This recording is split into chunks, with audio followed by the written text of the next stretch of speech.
اور آخر میں ہے ہمارے پاس فعل ناقص ہے۔ خیر بہت آسان ہے، اگر ان میں بھی کوئی چیز یا کوئی سوال آپ کے ذہنوں میں ہو تو پھر آپ کامنٹ سیکشن میں آپ سے جو نا آپ مجھ سے پوچھ سکتے ہیں سوالات، انشاءاللہ آپ کے جوابات دینے کی میں بھرپور کوشش کروں گا۔ ٹھیک ہے، اب آتے ہیں جملہ فعلیہ کی طرف۔ ٹھیک ہے، جس طرح اسمیہ کی ترکیبی نحوی کی، اسی طرح جملہ فعلیہ کی بھی ترکیبی نحوی کریں گے اور ان کی تعریفیں دیکھیں گے۔ سب سے پہلے ہم جملہ فعلیہ کی تعریف دیکھیں گے۔ جملہ فعلیہ ہے کیا، اس کی کیا تعریف ہے؟ ایسا جملہ جس میں فعل، فاعل اور مفعول ہو اسے ہم جملہ فعلیہ کہتے ہیں۔ ٹھیک ہے، اس کی ایک اور تعریف بھی ہے، ایسا جملہ جس میں کوئی کام ہو رہا ہو اسے جملہ فعلیہ کہتے ہیں۔ دیکھیں جب آپ کے پیپر میں سوال ہوگا نا تو کہیں پر بھی یہ مینشن نہیں ہوگا کہ یہ جملہ اسمیہ کی مثال ہے یا جملہ فعلیہ کی ہے، تو پہچاننا آپ نے خود ہی ہے۔ کیسے پہچانیں گے؟ اگر جملے میں صرف خبر ہو تو آپ جملہ اسمیہ کے حوالے سے ترکیبی نحوی کریں گے، اور اسی طرح اگر جملے میں کام ہو رہا ہو، ٹھیک ہے، کوئی کام ہو یا اسم جو نا فعل، فاعل، مفعول ہو تو آپ فعلیہ کے حوالے سے ترکیبی نحوی کریں گے، کیونکہ وہاں الگ سے لکھا ہوا نہیں ہوگا کہ یہ جملہ فعلیہ ہے یا اسمیہ۔ پہچاننے کا کام ہمارا ہے، سب سے پہلے اپنے جملے کی پہچان آپ نے خود کرنی ہے، اس کے بعد آپ جو نا ترکیبی نحوی کریں گے، ورنہ یہ چیز جو نا وہ غلط ہو جائے گا۔ یعنی جیسے کہ جملہ فعلیہ کو آپ اسمیہ کے حساب سے کریں گے تو ایک تو وہ ممکن نہیں ہے، اگر کر بھی دیں تو پھر وہ پورا آپ کا سوال پورا کٹ جائے گا۔ ٹھیک ہے، تو اس چیز کا خاص طور پر احتیاط آپ نے کرنی ہے۔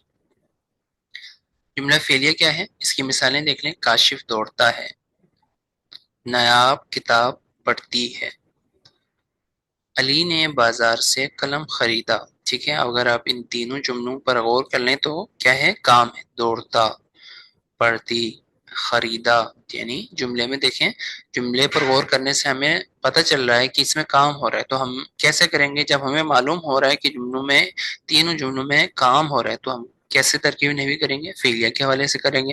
اور اسی طرح اگر جملے میں صرف خبر ہو تو ہم اسمیہ کے حوالے سے کریں گے، آسان ہے۔ ٹھیک ہے، جب ہم جملہ فعلیہ کی بات کریں گے تو جملہ اسمیہ کی طرح جملہ فعلیہ میں ہمارے پاس فکس کوئی جو نا ارکان کی تعداد تو نہیں ہے، کیونکہ اس کا انحصار جو نا جملے پر ہوگا۔ کسی جملے میں سارے ارکان موجود ہو بھی سکتے ہیں اور کسی جملے میں سارے ارکان موجود نہیں بھی ہوں گے۔ ٹھیک ہے، تو ضروری نہیں ہے کہ سارے ارکان موجود ہوں، لیکن جو جملے میں زیادہ تر جو جن ارکان کا موجود ہونا جو نا عمومی طور پر ممکن ہے، ہم ان جملوں کے بارے میں جو نا ارکان کے بارے میں دیکھیں گے۔ جملہ فعلیہ میں عمومی طور پر کون کون سے ارکان ہو سکتے ہیں جملے میں؟ کیا ہے، فاعل، فاعل کیا ہے، کام کرنے والا، فعل، کام، مفعول، جس پر کام ہو رہا ہو اسے مفعول کہیں گے۔ ٹھیک ہے، اور اسی طرح علامت مفعول، جو حرف مفعول کو واضح کریں اسے علامت مفعول کہیں گے۔ ٹھیک ہے، جملے میں یہ چیزیں الگ کرتے ہوئے خیال کرنا ہے۔ ٹھیک ہے، جو حرف مفعول کو واضح کرے اسے علامت مفعول کہیں گے۔ اسی طرح علامت فاعل، اگر کوئی حرف فاعل کو واضح کر رہا ہو تو اسے ہم کیا کہیں گے؟ علامت فاعل کہیں گے۔ ٹھیک ہے، اسی طرح جار یا مجرور سے وغیرہ جو ہے اس کو ہم حروف جار کہتے ہیں۔ ٹھیک ہے، اب یہی چیزیں جملے سے فاعل، فعل، مفعول، علامت مفعول، علامت فاعل، ٹھیک ہے، حروف جار یا مجرور وغیرہ کو الگ کرنا کیا کہلائیں گے؟ جملہ فعلیہ کی ترکیب نحوی کہیں گے۔ اب ہمارے پاس کچھ جملے ہیں، ٹھیک ہے، اور ان جملوں سے ہم مشق کریں گے کہ کیسے ایک جملے سے جو نا اجزاء کو ہم الگ کریں گے یا ترکیب نحوی کریں گے فعلیہ کی۔ ٹھیک ہے، جو نا پہلی مثال ہمارے پاس ہے، کاشف دوڑتا ہے۔ اس کی ترکیب نحوی اگر ہم کر لیں تو کیسے کریں گے؟ ذرا اپنے ذہنوں میں سوچئے کہ کیسے ہم ان ارکان کو الگ کریں گے۔ ٹھیک ہے، کاشف ہمارے پاس کیا ہے؟ فاعل، کام کرنے والا۔ ٹھیک ہے، کاشف کون ہے؟ کام کرنے والا ہے، تو کام کرنے والے کو فاعل کہتے ہیں۔ مفعول، جملے میں مفعول ہمارے پاس موجود نہیں ہے تو ہم نہیں لکھیں گے، پریشان ہونے کی ضرورت بالکل نہیں ہے، جو نہیں ہے وہ نہیں لکھیں گے۔ دوڑنا، ٹھیک ہے، دوڑنا ہمارے پاس کیا ہے؟ فعل ہے، کام ہے، تو ہم نے فعل میں لکھ دیا۔ علامت فاعل نہیں ہے اور علامت مفعول بھی نہیں ہے تو ہم نہیں لکھیں گے، جو چیز جملے میں موجود ہوں گے صرف وہ لکھیں گے۔ ٹھیک ہے، مثال نمبر 2 دیکھ لیں، نایاب کتاب پڑھتی ہے، نایاب کتاب پڑھتی ہے، اس کی ترکیبی نحوی دیکھ لیجئے۔ نایاب ہمارے پاس فاعل ہے، کتاب ہمارے پاس مفعول ہے، کتاب پر کام ہو رہا ہے لہذا کتاب کو ہم کیا کہیں گے؟ مفعول کہیں گے، ٹھیک ہے۔ اس کے بعد پڑھتی، یعنی پڑھنا کیا ہے؟ فعل ہے، کام ہے، لہذا ہم نے اس کو فاعل میں لکھ دیا۔ اس کے بعد نے، دیکھیں نایاب نے، نایاب کو ہم نے فائل میں لکھ دیا نا، تو نے ہم کیا، نے کس چیز کو واضح کر رہا ہے؟ فائل کو واضح کر رہا ہے، ٹھیک ہے، لہٰذا ہم نے کو علامت فائل میں لکھ دیا، ٹھیک ہے۔ نایاب نے، انہیں نایاب کو واضح کر رہا ہے لہٰذا نایاب فائل میں لکھا تھا تو اس کو ہم علامت فائل میں لکھیں گے، کلیئر ہے۔ اور آخر میں ہمارے پاس جو ہے کیا ہے؟ علامت مفعول۔ اس جملے میں علامت مفعول نہیں ہے تو ہم نہیں لکھیں گے، کلیئر۔ جملہ نمبر 3 میں دیکھ لیں، علی نے بازار سے وردی خریدی۔ اس جملے کی ترکیب نحوی کیسے کریں گے؟ علی ہمارے پاس کیا ہے؟ فائل ہے، وردی ہمارے پاس مفعول ہے جس پر کام ہو رہا ہے، ٹھیک ہے۔